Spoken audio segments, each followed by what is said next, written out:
Hi అండి. Welcome back to happy recipes. నేను మీ స్వప్నని. ఈరోజు వీడియోలో ఒక మంచి రైస్ రెసిపీ చూపిస్తున్నానండి. అది కూడా మేము రెగ్యులర్‌గా ఇంట్లో చేసుకునే రైస్ అనమాట. దీన్ని మేము కారమన్నం అంటాము. చాలా బావుంటుంది.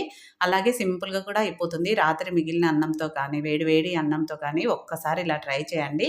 నోటికి ఏమి తినబుద్ధి కానప్పుడు కూడా చాలా బావుంటుంది. టేస్ట్‌గా డెఫినిట్‌గా ట్రై చేయండి. ఇంకెందుకండి ఆలస్యం, లేట్ చేయకుండా వీడియోలోకెళ్ళి చూసేయండి మరి. ముందుగా నేనిక్కడ 2 కప్పుల రైస్ తీసుకున్నానండి. ముందుగానే ఉడికించి పెట్టుకున్నాను. ఇలా పొడి పొడిగా ఉడికించుకోవాలి. లేదంటే మీకు నైట్ మిగిలిపోతుంది కదా! ఆ రైస్‌తో చేసుకున్నా కూడా చాలా బావుంటుంది. ఇలా పొడి పొడిగా చేసి పెట్టేసుకోవాలనమాట రైస్‌ని. ఇప్పుడు దీంట్లోకి రుచికి సరిపడా ఉప్పు వేసుకోవాలి. అంటే ఈ రైస్‌కి మనకి ఎంత పడుతుందో అంతే వేసుకోవాలి. అలాగే కారం. కారం అయితే కొంచెం స్పైసీగానే ఉండాలండి. అప్పుడే బావుంటుంది. స్పైసీగా తినే వాళ్ళకి మాత్రం తప్పకుండా నచ్చుతుంది. నేను 1.5 టీ స్పూన్ కారం వేసుకున్నాను. మీరు తినే కారాన్ని బట్టి కారం వేసుకోండి. కొంచెం పసుపు వేసుకోవాలి. అలాగే కొన్ని కరివేపాకులు కూడా వేసుకోవాలి. వేసుకొని ఇది మసాలా అంతా రైస్‌కి బాగా పట్టేలాగా కలుపుకోవాలి. ఇలా వీడియోలో చూపిస్తున్నట్టు ఈ విధంగా కలిపేసుకోవాలి. ఇలా కలుపుకున్నాక ఇప్పుడు చూడండి ఎంత కలర్‌ఫుల్‌గా ఉందో దీన్ని పక్కన పెట్టేసుకొని నెక్స్ట్ స్టవ్ పైన ఒక ప్యాన్‌ని పెట్టుకుందాము. రైస్ చూస్తూనే తెలిసిపోతుంది కదా! కలర్‌ఫుల్‌గా యమ్మీ యమ్మీగా ఉంది. ఇప్పుడు స్టవ్ పైన ప్యాన్ పెట్టుకొని దాంట్లోకి అది వేడయ్యాక ఒక 2 టీ స్పూన్ల ఆయిల్ వేసుకోవాలి. ఆయిల్ కూడా ఎక్కువ పట్టదండి. కొంచెమే పడతది. దాంట్లోకి ఒక గుప్పెడు పల్లీలు. మీరు కావాలంటే జీడిపప్పు కూడా వేసుకోవచ్చు. నేను మాత్రం ఓన్లీ పల్లీలే వేసుకున్నాను. ఈ పల్లీలు మాత్రం ఆయిల్‌లో బాగా ఫ్రై అవ్వాలి. అప్పుడే టేస్ట్. కాబట్టి పల్లీలను లో ఫ్లేమ్‌లో బాగా ఫ్రై చేసుకోవాలి. ఇవి కొంచెం ఫ్రై అయ్యాక దీంట్లోకి ఒక టీ స్పూన్ మినపప్పు వేసుకుంటున్నాను. మీరిక్కడ శనగపప్పు కూడా వేసుకోవచ్చండి పోపు దినుసుల్లాగా. నేనైతే శనగపప్పు వేయట్లేదు. ఓన్లీ మినపప్పు. మా వాళ్ళు మినపప్పు ఇష్టపడతారు కాబట్టి మినపప్పు మాత్రమే వేసుకున్నాను. ఒక టీ స్పూను ఆవాలు, ఒక హాఫ్ టీ స్పూన్ జీలకర్ర వేసుకొని ఇవి కూడా కొంచెం చిటపటమనాలి. చిటపటమన్నాక దీంట్లోకి 2 ఎండుమిరపకాయలను కూడా తుంచుకొని వేసుకోవాలి.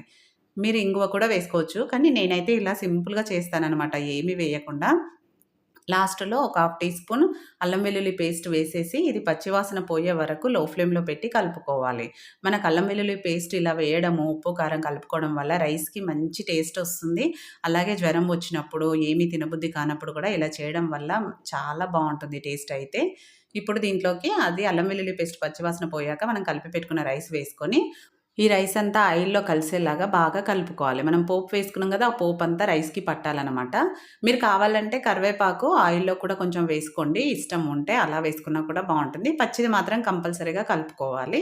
ఇలా అంతా కలిసేలాగా బాగా కలుపుకోవాలనమాట. లో ఫ్లేమ్‌లోనే పెట్టుకోవాలండి రైస్ వేసుకున్నాక. లో ఫ్లేమ్‌లో పెట్టి ఇలా బాగా కలుపుకున్నాక, ఇప్పుడు దీనిపైన మూత పెట్టేసి ఒక 2 నిమిషాల పాటు లో ఫ్లేమ్‌లో కుక్ చేసుకోవాలి. ఎందుకంటే ఈ మసాలా అంతా బాగా రైస్‌కి పట్టి మంచి ఫ్లేవర్‌తో ఉంటుందనమాట. మనం మూత తీయగానే కూడా మంచి వాసనొస్తుందండి. ఒక 2 నిమిషాల తర్వాత చూడండి మనకు రైస్ రెడీ అయిపోయింది. ఈ విధంగా వేడయ్యి పొగలు వస్తే సరిపోతుందనమాట. ఇప్పుడు స్టవ్ ఆఫ్ చేసేసుకోవాలి. స్టవ్ ఆఫ్ చేసేసుకొని వేడి వేడిగా సర్వ్ చేసుకుంటే చాలా బావుంటుంది. రాత్రి అన్నం మిగిలిన చేసుకోవచ్చు. లేదంటే స్కూల్‌కి లంచ్ బాక్స్ లాగా చేసుకున్నా కూడా చాలా బావుంటుంది. మెయిన్‌గా స్పైసీగా తినే వాళ్ళకి మాత్రం ఇది తప్పకుండా నచ్చుతుందండి. డెఫినిట్‌గా ట్రై చేయండి. చూసారు కదా! చాలా సింపుల్‌గా అయిపోయింది. వేడి వేడిగా పిల్లలైనా ఇష్టంగా తినేస్తారు. చాలా టేస్టీ అయిన ఈ రెసిపీని మీరు కూడా మీ ఇంట్లో వాళ్ళకి చేసి పెట్టండి. చేశాక మీకెలా కుదిరిందనేది కూడా ఫీడ్‌బ్యాక్ పెట్టండి. నచ్చిందా వీడియో? నచ్చితే లైక్ చేయండి. మీ ఫ్రెండ్స్, రిలేటివ్స్‌తో షేర్ చేసుకోండి. మరిన్ని ఇలాంటి లంచ్ బాక్స్ రెసిపీస్ కావాలి అంటే మన హ్యాపీ రెసిపీస్ ఛానల్‌ని వెంటనే సబ్స్క్రైబ్ చేసుకొని ఫాలో అవ్వండి.